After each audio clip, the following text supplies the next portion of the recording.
My name is Tommy Springfield. And I am a certified G and a bona fide stud, and you can't teach that. And this is Welcome to My City. How you doing? The city is Springfield. The state is Massachusetts. I like to think I'm the King of Talk. King of Talk. That's a pretty big expectation, like for me, It is. right?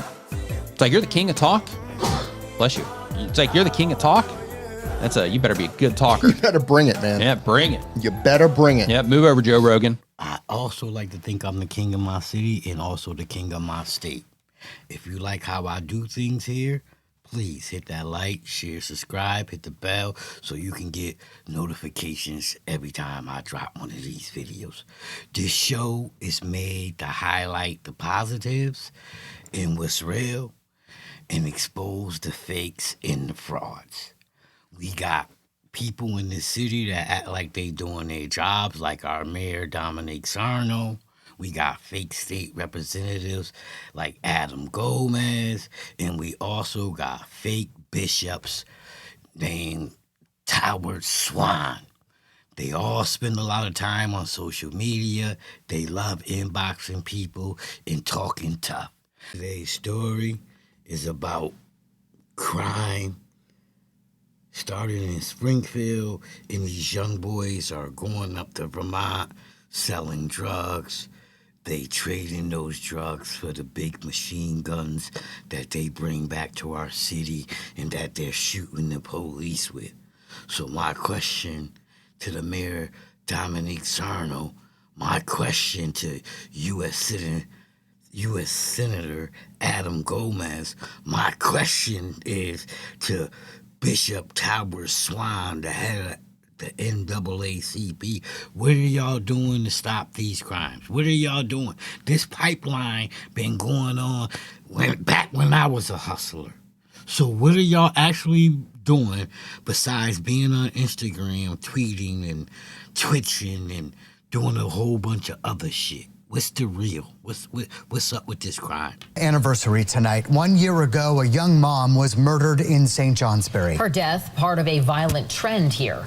Homicide numbers at levels not seen since the late 90s. Channel 3's Cam Smith spent months investigating why, and Cam, you've uncovered the crime corridor between Vermont and Massachusetts. Darren and Kat, it's a drugs for guns pipeline that's killing people. First in overdoses, there were 110 in Vermont in 2017. That number soared to well over 200 the last 2 years. But that's not the only problem. The pipeline is fueling violence, too.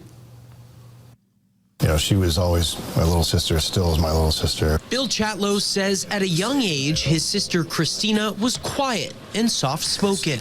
I would say 13 was kind of the magic number, and next thing you know, you couldn't keep her quiet. The Southern Vermont native had a profound love for animals, especially horses. Good boy. And some might even have referred to her as a horse whisperer. She became a mom in her 20s, but by her 30s, the thing she loved most would soon take a back seat to addiction. And despite pleas from her family, she couldn't stop using. I was hoping that she would listen to me, and in turn, it was the last conversation I ever had with my sister. This car was in the parking lot with bullet holes and a person slumped over inside. January 23rd, 2024, a cold winter day in St. Johnsbury. Vermont State Police detectives canvassed the scene at the Cornerstone School where they found Christina Chatlow shot and killed in the driver's seat of a car. The deadly shooting was Vermont's first in 2024. Police say Chatlow came here to buy drugs. That's when they say an argument led to shots fired. This is the best placement. Police charged 15-year-old Mohammed Saeed with second-degree murder, a teen pulling the trigger. Police say that is becoming more common in Vermont, and many of those teens coming here are from the same areas. Between 2022 and 2024, data shows out of the 74 homicides in Vermont, 28 involved either a suspect or a victim from out of state. We're seeing more violence associated with drug trafficking than I think we did, say, 5 or 10 years ago. Former U.S. Attorney for Vermont, Nicholas Karras, says the violence stems from a long-standing pipeline between Vermont and surrounding states. He says narcotics come into Vermont from places like Hartford, Connecticut, and Springfield, Massachusetts. The illegal drugs that are being sold in Vermont can fetch a higher price here in Vermont. So, if you've been following, these young boys from Springfield, they going up to Vermont, they're taking their crime with them. They shooting and killing people. These boys went up there and they killed a white lady over some drugs. I lay that right on the doorstep of people like Adam Gomez, U.S. Senator. I lay that right on the doorstep of people like the Mayor, Dominic Sarno. I lay that on the doorstep of Big Mouth, like fake Bishop Talbert Swan, who was the president of the NAACP. What are y'all doing? Not only is we got major crime in our city and our cops are getting shot, but these little boys are going into other states, killing other people. They going up to Vermont, selling those drugs, having those white people buy them these big old machine guns, and they coming back, taking over the city. Talbert Swan, you talk a lot of shit to me on Instagram. Other than talking shit on Instagram and blaming the white man, what are you actually doing to help stop crime in your city, brother? Than they do on the street in neighboring states. That's due to a high demand for drugs in Vermont. And by the time they get here, police say they've changed hands multiple times. And each time, the price tag goes up for the buyer. It's simple economics, and the folks who are trafficking these guns and these drugs know that.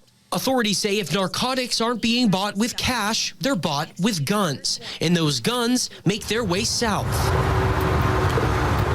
And so did we to investigate this crime corridor. 165 miles down Interstate 89 and 91. Some of these apartment buildings up here have just been problems for years and years and years. Ryan Walsh at the Springfield Police Department took us to several hotspots in the city, known for what he says is open-air drug dealing. It's pretty clean right now, or pretty clear, but come nighttime, this place is packed and there's a lot of nefarious activity. Walsh says Springfield geographically is used as a distribution hub. Drugs like heroin, cocaine, and fentanyl come in from places like Detroit, New York City, Hartford, Connecticut, and parts of eastern Massachusetts. It's just cyclical.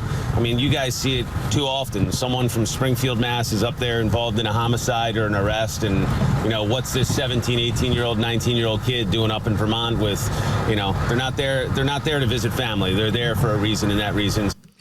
Right, and you think about that. These little kids, 15, is way up in Vermont. How did they get there? They driving cars and shit? You can't have a license at 15. I mean, I can't talk shit. Me and my friends was driving at 13, 14, 15. But it's like, nowadays, man, these parents got to start taking responsibility. Hey, man, Adam Gomez, NAACP, police department, give me the job. I help stop crime, and it's simple. We gonna start rounding up all the goddamn parents of these little boys and charging them too, and we gonna make motherfucking examples out of them.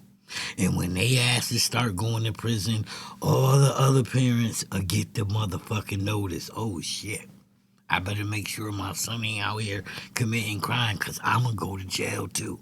Because I'm going to be doing 5 years, too. I'm going to be doing 10 years, too, while my son doing life, because I did nothing to stop him.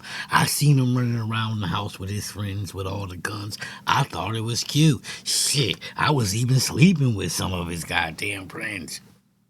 That's how we living right now in Springfield, and I know we can do better. to bring guns back to Springfield. Through violence and the threats of violence. Just this month, the feds arrested 7 gang members out of Hartford, Connecticut, all involved in the pipeline, including a 28-year-old tied to a shooting in St. Johnsbury over an outstanding drug debt. There's nothing good that's coming from that transaction. State police tell us it's happening in part because guns are easier to get here. We're Monday to Friday. Detective Sergeant Dustin Robinson, commander of the Vermont State Police Drug Task Force, says you don't need to be licensed and you don't need to register guns in Vermont. And those firearms are in incredibly high demand in states with stricter firearms laws. It's a focus of our investigation because those guns are leading to violence. And some point to juvenile justice laws that go easy on kids caught carrying. Oftentimes they go to court and they're quaffed or forgiven. It's dismissed immediately on their first charge. But who are these kids? Law enforcement officials say they're taken advantage of by gangs or large-scale dealers to run the drugs to Vermont. And that's exactly what's going on. You got these old school niggas washed up, 50, 60 years old, still trying to stay relevant, still want to be on the gram and Facebook with they furs and they Timbs on. So they got these little niggas out here doing stupid shit. They got these little niggas out here being crash dummies. And our city leaders don't give a fuck. Long as the white people in the city happy, we got the raggedy ass casino and all this other bullshit. Long as all those people is happy, who gives a fuck what the blacks are doing? Right, Talbot Swan? Who gives a fuck what us niggas is doing? Long as you on Instagram blaming the white folks, you happy with your position. Adam Gomez definitely don't give a fuck about no blacks. And goddamn Sarno never have gave a fuck about the blacks. Black folks of the city, we got to wake up and save our city, save our kids. I think we're also seeing more juveniles involved in, let's just call them key positions in these drug trafficking organizations than we might have before. It was very shocking to find out that it was homicide. That's how Christina Chatlos met her fate. Somebody had taken her life intentionally. Something her brother says he still can't make sense of 1 year later. What has that been like over the last year? I wonder and always think about who she could have been if I had her back. And it's a tough one. Because my saying goodbye was a note in her casket. I wish it could have been different. Well, right now, Saeed's case in Vermont is still pending. He's currently being held in the custody of the Massachusetts Department of Youth Services. The defense did file a motion to transfer the case to family court. Prosecutors have asked a judge to deny that move. Vermont State Police tell me part of the solution is addressing the demand for drugs here in Vermont with treatment and getting the resources necessary to target the dealers, not the people using. They admit, though, shutting down the crime corridor won't be an easy fix. In the studio, Cam Smith, Channel 3 News. A grim. So, parents of Springfield, man, it's time to get y'all kids, man. It's time to get y'all sons. The police, everybody, they know what they doing. I know what they doing. You know, I'm tied to the streets. I got a son. I know half of these little dudes. I'm going to keep it $1. And I ain't out here telling on them. I want to save them. I don't want the police to get them. But if they out here killing and causing harm, that's the only place for them to be. We need to stop these young great kings before they go too far and have them fight for the right causes. Have them be part of the greatest comeback of all time, and that's the black community rising to the top once again. But if we don't all come together, we don't stop this bullshit, it ain't never gonna happen. We don't get rid of fake leaders like U.S. Senator Adam Gomez. We don't get rid of fake bishops like Talbot Swan. We don't get rid of fake mayors like Dominic Sarno. Our kids will die or end up in prison because nobody else give a fuck about them. Like I always say, if you like what I do over here, man, click that like, share, subscribe, hit the bell, click all so you can get notifications every time I do one of these videos. If you're a supporter of the channel, much love and respect goes out to you. Salute. And if you're one of these haters out here, cut the shit. That part.